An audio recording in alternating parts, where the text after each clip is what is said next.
Yeah, you know how we do it. Only the best, yeah.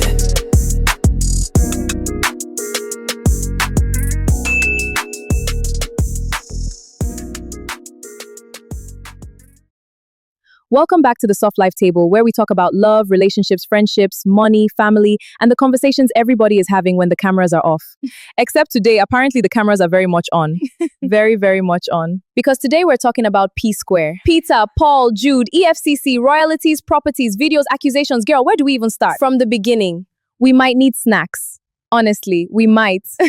But before we start, because these are real people and there is an ongoing legal case, let's make something clear. There are allegations from different sides. Peter has made claims, Jude has denied wrongdoing, and some issues are still before the court. So we're not here to declare anybody guilty. Exactly. We're discussing what's publicly known and the bigger lessons around family, money, and business. And believe me, there are plenty of lessons. Before we get into the fighting, can we remember what P Square actually was? Please! Because younger people might not fully understand it. Peter and Paul Okoye weren't just popular. At their height, P Square was one of the biggest groups coming out of Africa. Girl, you couldn't go to a Nigerian wedding without hearing P Square. No one like you. Do me. Personally. Don't start dancing. Too late.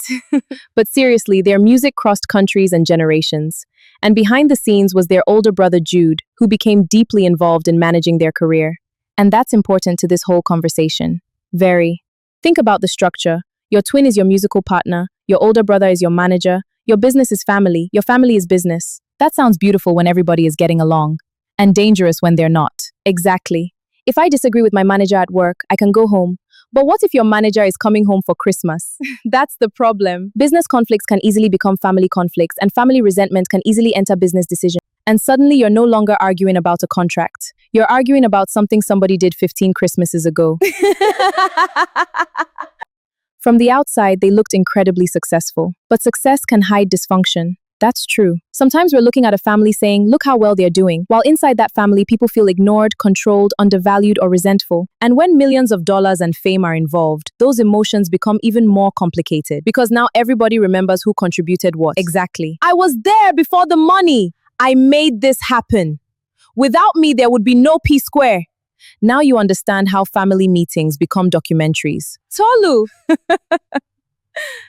But eventually, the cracks became impossible to hide. There had been disagreements over the years, but by 2017, the relationship had publicly broken down. And people saw some very ugly moments. There was a leaked confrontation involving Peter, Paul, and Jude. Eventually, P Square split. I remember people genuinely couldn't believe it. Peter became Mr. P. Paul continued as Rudeboy. And the question everybody kept asking was, how could twin brothers who built all this together reach this point? But maybe the breakup wasn't the beginning. Exactly. Maybe the breakup was simply when we finally saw the problem. Then 2021 happened. Oh, everybody celebrated. Peter and Paul reconciled publicly after years apart, and P Square returned.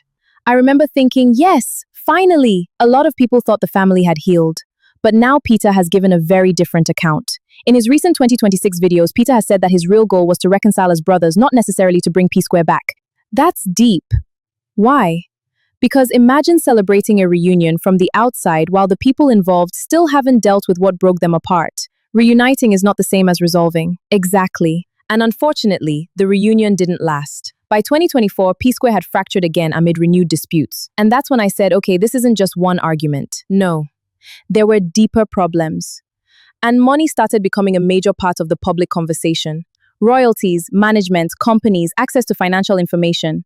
The kind of things people should preferably have documented clearly before anybody starts making millions. Peter has publicly alleged problems relating to P Square's royalties and financial records. He has also raised concerns surrounding Northside Music Limited and how certain P Square income was handled. Now, this is where everybody online starts saying, Jude stole the money.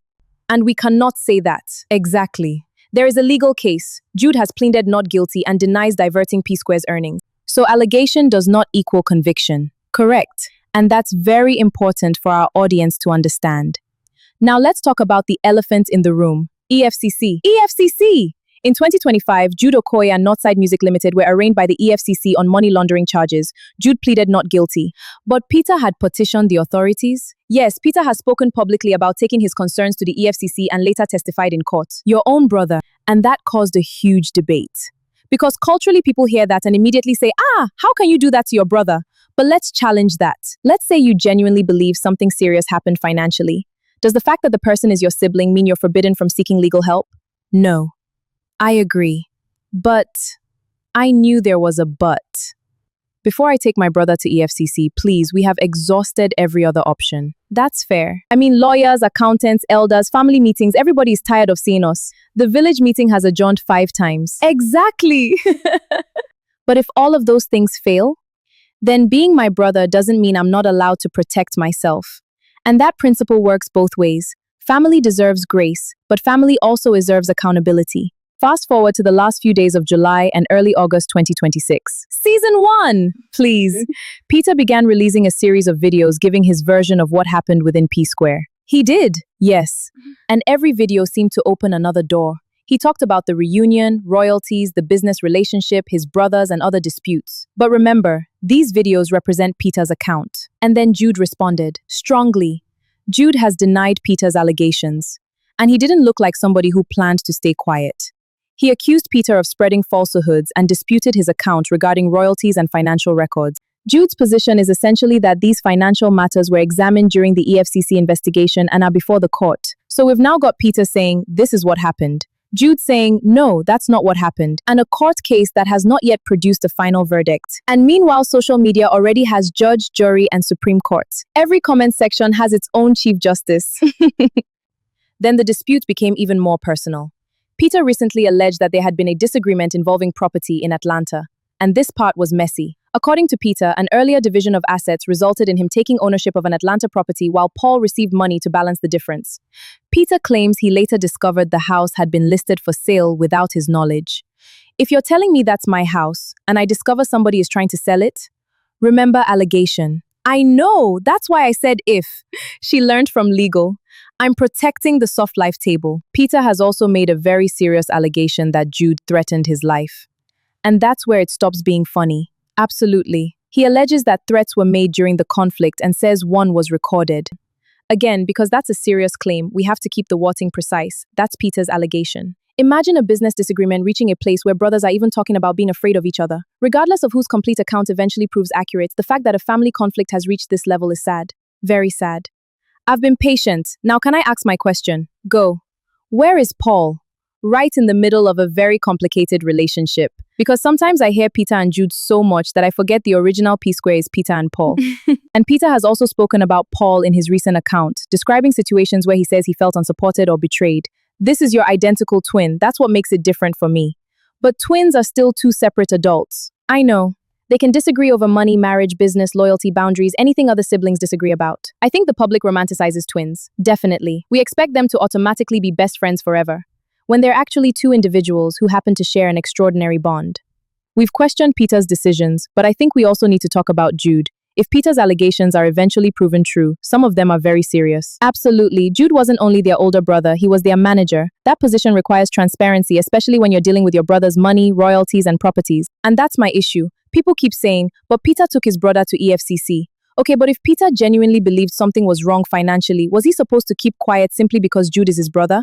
Exactly. Family shouldn't remove accountability. And the allegations about the Atlanta property and the alleged threats are particularly troubling. Again, they remain Peter's claims, but if proven true, they're unacceptable. You cannot demand respect because you're the older brother while allegedly doing things that destroy trust. Respect has to go both ways. And I think that's the tragedy here. Whatever the court ultimately decides, these brothers clearly reached a point where trust completely broke down. And once you lose trust in your own family, sometimes that's harder to recover than the money. Exactly. Okay, I want one answer from each of you. Is this really about money? No. Partially. I'm somewhere between both of you. Listen, money may be the thing they're fighting about now, but I don't believe money alone creates this level of pain. I agree with that.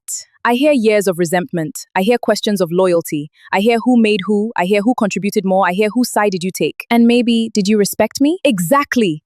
Money has an interesting way of exposing problems that were already underneath. Money doesn't always destroy relationships. Sometimes it reveals them.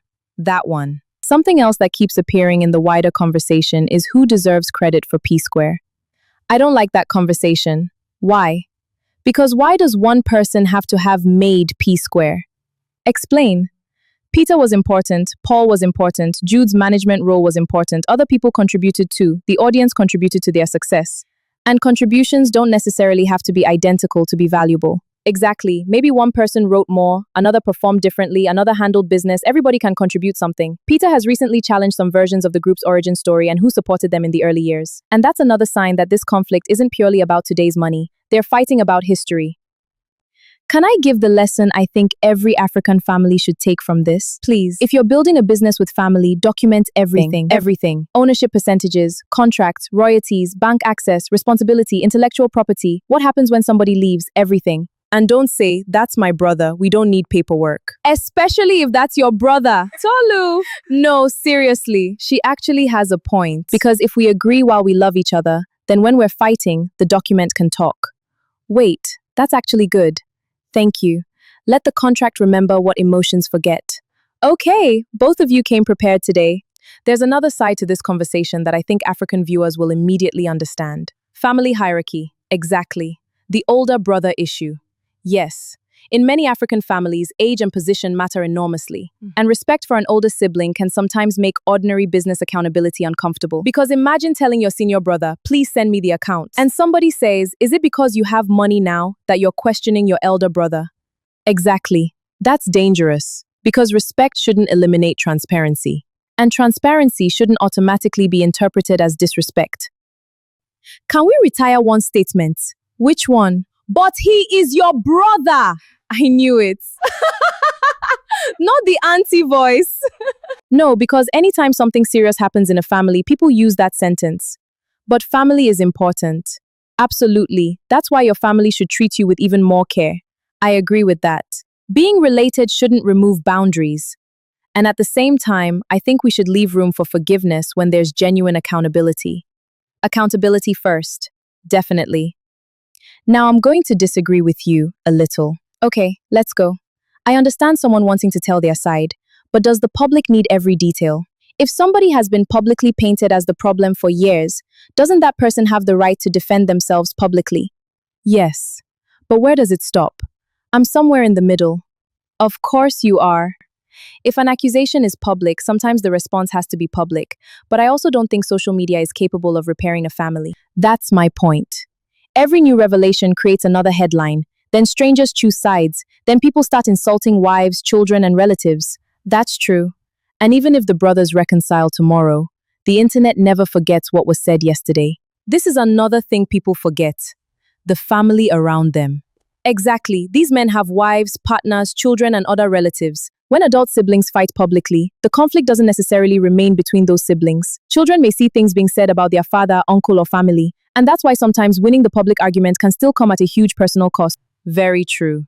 There are some victories where everybody loses. That's exactly what this feels like. Do you think they can reconcile? Yes. That's not an answer. I think they can, but I don't think reconciliation should mean peace square. I agree completely. Maybe stop trying to save the brand and save the family. That's powerful. They've already given Africa decades of music. Nobody is entitled to another P-Square album. Exactly. If performing together brings them back into toxicity, let Mr. P be Mr. P and let Rudeboy be Rudeboy. But let Peter and Paul find peace? If they can, yes. And Jude too. Reconciliation doesn't require everybody to become business partners again. That distinction is so important. You can forgive somebody and still never share a bank account with them again. Please put that on a t-shirt. You know what makes this story so sad to me? What? They achieved the dream. Think about it. Two young brothers from Jaws dream about music. They become superstars, they travel the world, they make songs millions of people know, they build wealth, they build a name that becomes part of African music history. And after everything, you realize success cannot guarantee peace. Money can buy the house, but it can't make everybody inside the house love each other. Exactly. And fame makes private wounds harder because everybody is watching. People are choosing teams like football. When these are brothers, real brothers, that's the part we shouldn't forget. Final thought. Nneka? For me, this story is a warning about mixing family and business without strong boundaries. Love is not an accounting system. Trust is not a contract. If money is involved, create structure while everybody is still happy. Tolu? My own is simple. Stop telling people to accept anything because that's your family. Family should come with love, respect, and accountability from everybody, not just the youngest person. And mine is that we actually don't have to pick a winner today. Thank you. The court will determine the legal matters before it. Peter has told his side, Jude has responded, Paul has his own perspective. But behind all these headlines is a family that has clearly experienced a very deep breakdown. And hopefully one day, even if P Square never returns, the brothers can find some peace. Because honestly, I don't need another P Square concert as much as I would love to see those brothers genuinely okay. Same, absolutely. And now we want to hear from you. Oh, this comment section is about to be something. Please behave yourselves. Whose perspective do you understand most in the P Square situation, Peter, Paul, or Jude? And do you think Peter was right to speak publicly about what he says happened? Or do you believe some family matters should remain private, no matter how serious the disagreement becomes? And here's the big one. If your sibling was also your business partner and you believed money was being mishandled, would you report them to the authorities? Don't dodge that question. That's the real question. Let us know in the comments, but please keep the conversation respectful. These are real people and these legal matters have not all been finally determined. And please don't turn our comment section into another Okoye family meeting. Tolu, on that note, we're leaving before somebody invites us to EFCC. If you enjoyed this conversation, like the video, subscribe, and share it with somebody who always has an opinion about P Square. And remember, protect your relationships. And protect your paperwork. We'll see you next time at the Soft Life table.